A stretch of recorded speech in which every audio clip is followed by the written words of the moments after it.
16 December IPL এর নিলাম। এবারের আইপিএল এ দল পাবেন কোন বাংলাদেশি বা কারা? 7 জন ক্রিকেটার আইপিএল এর চূড়ান্ত তালিকায় উঠেছেন। তবে নিলামের দিন কার কার নাম উঠবে সেখানেও কিন্তু আছে প্রশ্ন।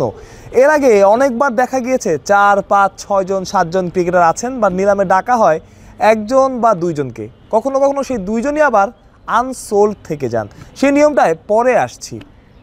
প্রথমে বলি, এতটুকু আপনাদের জানিয়ে রাখি, সব কিছু ঠিকঠাক থাকলে, সব কিছু পরিকল্পনা অনুযায়ী চললে মুস্তাফিজুর রহমানের আইপিএলে দল পাওয়াটা প্রায় নিশ্চিত। কেন বলছি, একটা উদাহরণ দিই। গতবার দিল্লি ক্যাপিটালসে মুস্তাফিজ দারুণ পারফর্ম করেছিলেন, তার জন্যই দুবাই ক্যাপিটালস তাকে নেওয়ার জন্য ব্যস্ত হয়ে গিয়েছিল। তারা একের পর এক মেল পাঠিয়েছে বিসিবিতে মুস্তাফিজুর রহমানের এনওসির জন্য। একবার মুস্তাফিজুর রহমানকে নেওয়া হলো দুবাই ক্যাপিটালসে, এবং যখন এনওসি নিয়ে একটু ঝামেলা হলো, তাদের পছন্দ হলো না বা তারা চাহিদা মাফিক এনওসি পেলেন না, তখন তার রিপ্লেসমেন্ট হিসাবে আরও একজন ক্রিকেটার তারা দলে ফেরালেন। কিন্তু তারপরেও কিন্তু মুস্তাফিজের প্রতি তারা আশা ছাড়েননি।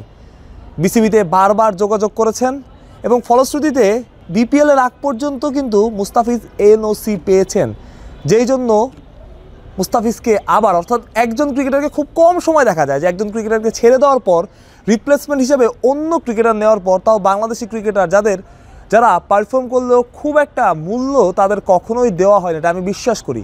তারা আন্ডার রেটেড অনেক ক্রিকেটারই ছিলেন, ইভেন মুস্তাফিজুর রহমানও। যাই হোক, সেই আলোচনা অন্য।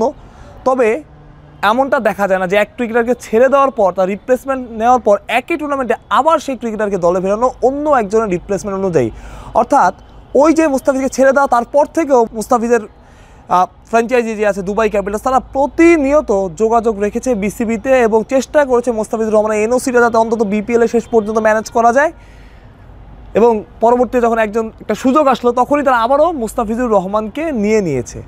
এবং এতটুকু আপনারা জানিয়ে রাখি, তাদের আগ্রহ, অর্থাৎ একই ফ্র্যাঞ্চাইজির দিল্লি ক্যাপিটালসের আগ্রহ কিন্তু আইপিএলেও তার ওপর থাকবে। অর্থাৎ কেউ বিট করুক আর না করুক, আমার বিশ্বাস এবং যতটুকু বুঝতে পারি, যতটুকু জানতে পারি, দিল্লি ক্যাপিটালসে আবারও মুস্তাফিজের খেলার বড় একটা সুযোগ আছে এবং সেটা প্রায় নিশ্চিত। এবার আসি নিয়মে।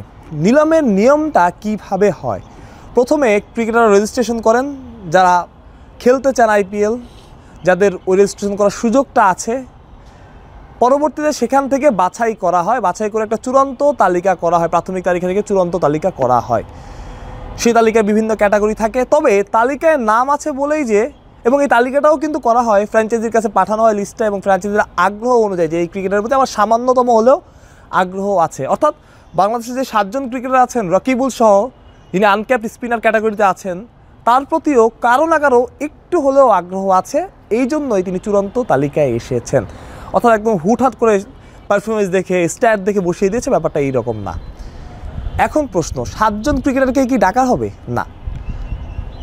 যখন দলে নেওয়া হবে একজন করে ক্রিকেটার, তখন একটা সময় যখন দলে তাদের ক্রিকেটার নেওয়া হয়ে যাবে বা টাকার পরিমাণ কমে আসবে বা তারা ক্রিকেটার কিনবেন বা দলে নেবেন, তারপরে ফ্র্যাঞ্চাইজিদের একটা আগ্রহ থাকবে, আগ্রহ চাওয়া হয় যে তোমার এই ক্রিকেটের প্রতি ইন্টারেস্ট আছে কিনা বা তোমরা চাও কিনা, বা ওই ড্রাফটের আগে যদি ইন্টারেস্ট থাকে তাহলে 7 জনের 7 জনকেই ড্রাফটে তোলা হবে, বা 6 জন 5 জন। ইভেন দেখা যাচ্ছে যে শুধুমাত্র মুস্তাফিজুর রহমান ড্রাফটে উঠেছেন, বা তানজিম হাসান সাকিব উঠেছেন, রিশাদ হোসেন উঠেছেন।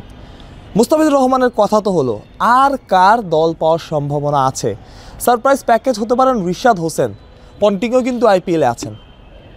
যদি 2-2 4 মিলে যায়, রিশাদ যদি বিগ ব্যাশে পন্টিংয়ের দলে ভালো করতে পারেন, খুব কিন্তু বেশি ম্যাচ নাই, রিশাদ হয়তো বা 14 তারিখ রিশাদ একটা ম্যাচ আছে, 16 তারিখ ম্যাচ আছে কিনা আমি জানি না, 14 তারিখ আছে, 17 তারিখ 14 তারিখ ম্যাচেও যদি একটা ম্যাচ যদি রিশাদ সুযোগ পান, একটা ম্যাচ যদি আউটস্ট্যান্ডিং কিছু করতে পারেন, আমার মনে হয় রিশাদেরও একটা সুযোগ থাকবে। তবে সেই সুযোগটা আসলে কম, বাকি ক্রিকেটারদের সুযোগটা আসলে খুব বেশি নাই। তানজিম হাসান সাকিবের কথা বলা যায়, তিনি কোহলিকে আউট করেছিলেন, বাট আপনি যদি জিজ্ঞেস করেন যে সুযোগ কতটুকু, আমি বলবো সুযোগ আসলে খুব বেশি নাই। একটা সময় সাকিব ছিলেন, মুস্তাফিজ ছিলেন, আমরা ধরে নিতাম যে অন্তত বেস প্রাইজে হলেও ওই 2 জন ক্রিকেটার আইপিএলে খেলবেন, সেটা হতো। এবার সাকিবও কিন্তু বাদ পড়েছেন। শুধু 7 জন ক্রিকেটার আছেন, তার মধ্যে সবচাইতে বেশি সুযোগ এবং আইপিএলে হয়তো একমাত্র বাংলাদেশি হিসেবেই খেলতে পারেন মুস্তাফিজুর রহমান। তবে রিশাদ হোসেন হতে পারেন সারপ্রাইজ প্যাকেজ। বাকিদের কথাও বলা যায় না, যেহেতু ইন্টারেস্ট একটু হলেও আছে। কাউকে না কাউকে দলে কোনো ফ্র্যাঞ্চাইজি টানলেও টানতে পারে। আইপিএল নিলাম সবসময় এক্সাইটিং হয়, এবারও হয়তো সেটা হবে। তবে বাংলাদেশি ভক্তদের নজর থাকবে কিন্তু মুস্তাফিজের ওপর সবচাইতে বেশি, এবং বাকি 6 বাংলাদেশি ক্রিকেটারের ওপর। মানুষ প্রত্যয়, বিডি ক্রিক টাইম।